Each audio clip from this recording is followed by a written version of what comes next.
This is Randi Altman's Perspective.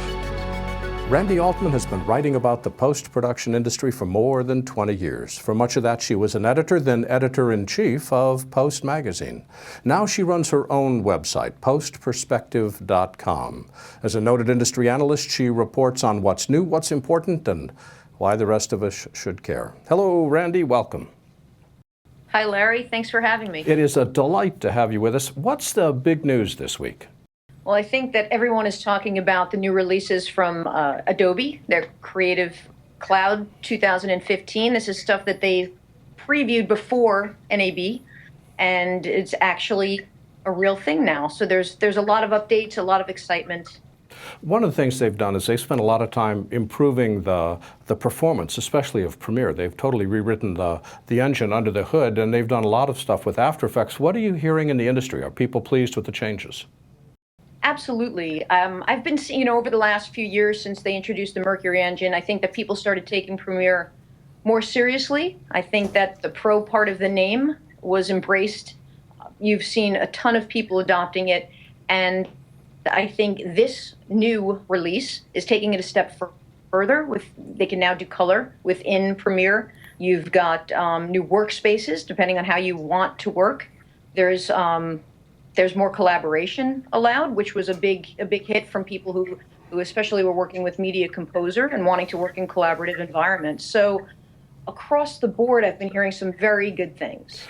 But it's more than just Adobe making news this week. What are you covering in your current issue of the Post-Perspective newsletter? Try to get behind the title. That's one of our big features. Is no one ever does exactly what their title says. So that's a big deal for us, is getting past the name and the title and finding out what they do on a daily basis and getting to know their personality. So we spoke to Deeper, who's just started at Aardman Animation in the UK, which so we get to know her a bit.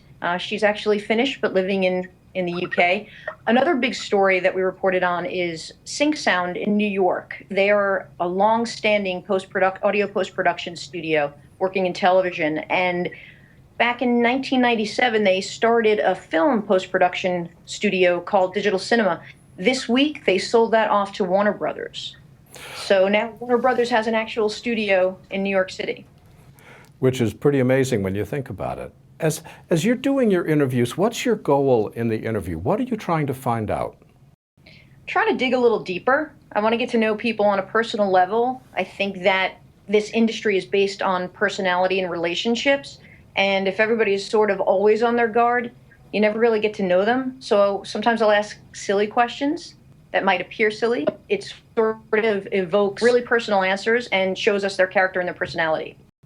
What's one of the things you discovered this week that the rest of us need to pay attention to? I would say virtual reality, immersive entertainment. I'm actually a believer, and many others are as well. So this week we found not only Lucasfilm and ILM jumping on board and announcing a new studio targeted at this, but also Deluxe as well. So we've got two pretty big players in the industry that are now embracing VR and augmented reality. Randi, I could talk to you forever, but instead what I'm going to do is to invite you to come back, and let's pick up our discussion next week and discover more about what's happening in the industry from your perspective. Randi, thanks for joining us today. Thanks, Larry. Anytime. Take care. To read more from Randi Altman, visit PostPerspective.com.